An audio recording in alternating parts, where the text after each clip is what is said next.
বিসমিল্লাহির রহমানির রহিম। আসসালামু আলাইকুম, welcome back to my channel. আমি আফরোজ কিচেন অ্যান্ড ব্লগস থেকে আবারও সবাইকে স্বাগত জানাই নতুন একটি ভিডিও দেখার। তো আজকে তীব্র গরমের জন্য 10টি কিচেন টিপস নিয়ে হাজির হলাম। তো ভিডিওটি দেখতে থাকুন। প্রথম টিপসটি হচ্ছে আমার যে এই গরমে আমরা যে সবজিগুলো খাই একটু বিবেচনা করে খেলে তাহলে আমরা সুস্থ থাকতে পারবো। তো প্রথমেই দেখাচ্ছি যে আমরা এই করলা অনেক আপুরা খেতে চান না তিতার জন্য। তো যদি এইভাবে লবণ মাখিয়ে 15-20 মিনিট রেখে দিয়ে তারপর যদি এভাবে চিপড়িয়ে রসটা ফেলে দেন, আর এই রসটাও কিন্তু যারা ডায়াবেটিক্স আছে তারা খেতে পারেন, তবে লবণ ছাড়া। তা এইভাবে রান্না করলে তিতা লাগবে না। যদি আমি পেঁয়াজ আর কাঁচামরিচ ট্রাইকে দিয়ে দিব, তারপরে দিয়ে দিব করলাগুলো। এইভাবে রান্না করলে করলাটা সবুজ থাকে এবং তিতা হয় না। আর এটা ঢাকনা ছাড়াই রান্না করতে হয়। তো যাই হোক, এভাবে আস্তে আস্তে করে এটা রান্না করে নিতে হবে, তাহলে সবুজ থাকবে এবং তিতা হবে না। আর এই গরমে এই সবজিটা অনেক উপকারী। তো আশা করছি এই টিপসটা আপনাদের অনেক বেশি ভালো লাগবে। তো চলে যাচ্ছে আমি পরবর্তী টিপসে। Tips number 2। তো যেহেতু প্রচণ্ড গরম পড়েছে, তাহলে এই গরমে চেষ্টা করবেন যে নরম ধরনের সবজিটা খাওয়ার জন্য। এতে শরীর সুস্থ থাকবে এবং পানি শূন্যতা কম হবে। আর এই সবজিগুলো অবশ্যই একটু ঝোল ঝোল করে রান্না করতে হবে, ঠিক এইভাবে। আর আপনারা মাছ দিয়ে রান্না করুন বা যেভাবেই রান্না করুন, একটু নরমভাবে আর হালকা মশলা দিয়ে রান্না করুন, তাতে শরীরের জন্য অনেক উপকারী হবে এবং পানি শূন্যতা কম হবে। তো আশা করছি এই টিপসটা আপনাদের অনেক বেশি ভালো লাগবে। যেহেতু পরিবারের সবার খেয়াল আমাদেরকেই রাখতে হয়, সেই জন্য এমন সবজি আপনারা খাবেন যেটা পানি শূন্যতা কম হয়। তো চলে যাচ্ছি আমি পরবর্তী টিপসে। Tips number 3। আমরা যখন রান্নাঘরে রান্না করতে যাই, এরকম একটা কিচেন টাওয়াল ভিজিয়ে রান্নার ঘরে যদি জানালা থাকে, জানালার যেদিকে জানলা থাকবে তার পাশে এটা ঝুলিয়ে রাখলে দেখা যাবে বাইরে থেকে যে বাতাসটা আসে, এই বাতাসটার সাথে বাড়ি খেয়ে মানে ঠান্ডা হয়ে ভিতরে প্রবেশ করবে, কিছুটা হলে স্বস্তি পাওয়া যাবে। তো আশা করছি এই টিপসটি প্রিয় আপুরা অ্যাপ্লাই করবেন এবং এতে কিছুটা হলে আপনারা শান্তি পাবেন। যেহেতু রান্নাঘরে আমাদের অনেকটা সময় ব্যয় করতে হয়, আর রান্নার বিষয়টা একটু তাড়াতাড়ি করে ফেললে ঘরটাও গরম থেকে রেহাই পাওয়া যায়। তো চলে যাচ্ছে আমি পরবর্তী টিপসে। Tips number 4। তো যেহেতু গরম পড়েছে প্রচণ্ড, সেই গরম থেকে বাঁচার জন্য আমরা অনেক সময় দেখা যায় ঠান্ডা পানি খেয়ে থাকি। তো এতে আমাদের অনেক ধরনের সমস্যা হয়। তো সেই সমস্যা থেকে রেহাই পাওয়ার জন্য আপনারা ইচ্ছা করলে এরকম একটা মাটির পাত্রে অথবা মাটির কলস বলুন, জগ বলুন, সেইখানে পানি রেখে দিলে আধা ঘন্টা 1 ঘন্টা পর পানিটা অনেক ঠান্ডা হয়ে যায়। সেই পানিটা আপনারা খেতে পারবেন। আর এই পানিটাতে কোনো সাইড এফেক্ট হবে না, আপনাদের অপকার হবে না, গলার কোনো সমস্যা হবে না। তো আমি এইভাবে পানিটা রেখে দিই এবং খাই। আশা করছি এই টিপসটা আপনাদের অনেক বেশি ভালো লাগবে। তো এখন টিপস নাম্বার 5। যেহেতু প্রচণ্ড গরম, দুপুরের সময় ঘরটা অনেক গরম হয়ে যায়, সেই ঘরটাকে কিভাবে আমরা এসির মতো ঠান্ডা রাখবো সেইটাই আপনাদেরকে দেখাবো। তো যখন আপনাদের দেখবেন যে দুপুর 1টা থেকে গরমটা শুরু হয়, আর যাদের ঘরের পাশে এরকম জানলা থাকে আর যেটা দিয়ে আপনাদের রোদটা বেশি লাগে তীব্র, সেই জানলাটা আপনার আটকে দেবেন, আর যেটা দিয়ে রোদটা কম লাগে সেটা খোলা রাখবেন। তো এইভাবে জানলা যদি পর্দা থাকে, পর্দাগুলো সুন্দর করে দিয়ে দিবেন, আর পাশের জানলাটা খোলা রাখবেন। এতে কী হবে, যেই পাশে রোদটা আসে সেখানে রোদটা আসবে না, আর পাশের জানলা দিয়ে বাতাসটা ঢুকে ঘরটাকে ঠান্ডা রাখবে। এটা আপনারা অবলম্বন করতে পারবেন। আশা করছি এই টিপসটি আপনাদের অনেক বেশি কাজে আসবে এবং আপনারা উপকৃত হবেন।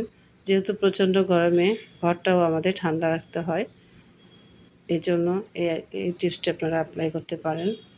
চলে যাচ্ছি পরবর্তী টিপসে। Tips number 6।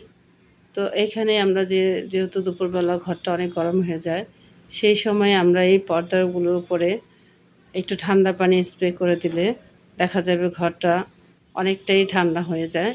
যেহেতু আমরা এসি, আমাদের ঘরে অনেকের ঘরে এসি নাই, তো এসির পরিবর্তে আমরা এতটুকু টেকনিক অবলম্বন করতে পারি, এতে আমাদের ঘরটা যেরকম ঠান্ডা থাকবে আমরা একটু স্বস্তি পাবো। তো আশা করছি এই টিপসটা আপনাদের অনেক ভালো লেগেছে। Tips number 7। এই টিপসটি আপনারা অবলম্বন করতে পারেন, এতে আপনাদের ঘরটা এসির মতো ঠান্ডা থাকবে। তো যখন আমরা দুপুরবেলা ঘুমোতে যাই, তো এরকম পাপোশটাকে হালকা করে ঠান্ডা পানি স্প্রে করে নিতে পারেন। আর এটা অবশ্যই ফ্যানের নিচে রাখবেন, এইভাবে ঘরটা ঠান্ডা থাকবে। আবার অথবা আরেকটা কাজ করতে পারেন, তো এরকম একটা গেঞ্জি কাপড় নিয়ে নেবেন আর এটাকে হালকা করে ঠান্ডা পানিতে ভিজিয়ে নেবেন আর এটা ফ্যানের নিচে রেখে দিলে এটাতেও ঘর অনেকটা ঠান্ডা থাকে এসির মতো। তো আশা করছি এই টিপসটা আপনাদের অনেক ভালো লাগবে। তো চলে যাচ্ছি পরবর্তী টিপসে। টিপস নাম্বার 8, যেহেতু দুপুরের সময় প্রচণ্ড গরম পড়ে, সূর্যের তাপটা ঠিক মাথার উপরে থাকে, সেই সময়টা আপনারা যদি ঘরটাকে একটু ঠান্ডা রাখতে চান তাহলে এই কাজটি আপনারা করতে পারেন, এতে ঘরটা এসির মতো ঠান্ডা থাকবে।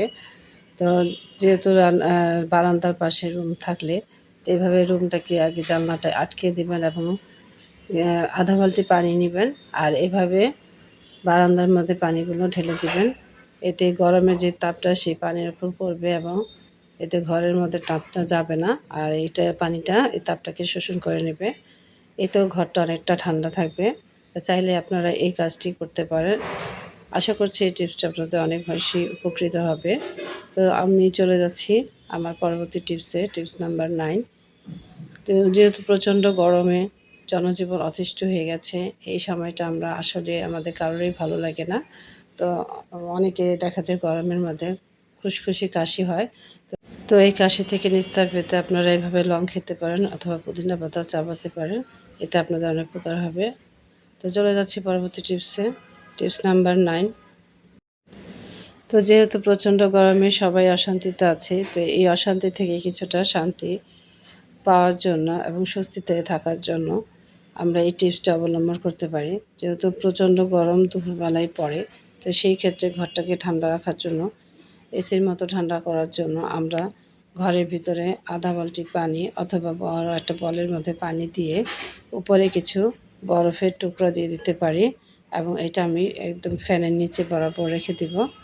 এতেও ঘরটা এসির মতো ঠান্ডা থাকবে এবং দুপুরে যে আপনারা ঘুমোতে যান তখন কিন্তু আপনারা অনেকটাই শান্তিতে ঘুমোতে পারবেন। তো আশা করছি এই টিপসটা আপনাদের অনেক বেশি ভালো লেগেছে। তো এটা আপনারা অ্যাপ্লাই করতে পারেন এবং কিছুটা হলেও স্বস্তি পাবেন। তো চলে যাচ্ছে আমি পরবর্তী টিপসে, টিপস নাম্বার 10।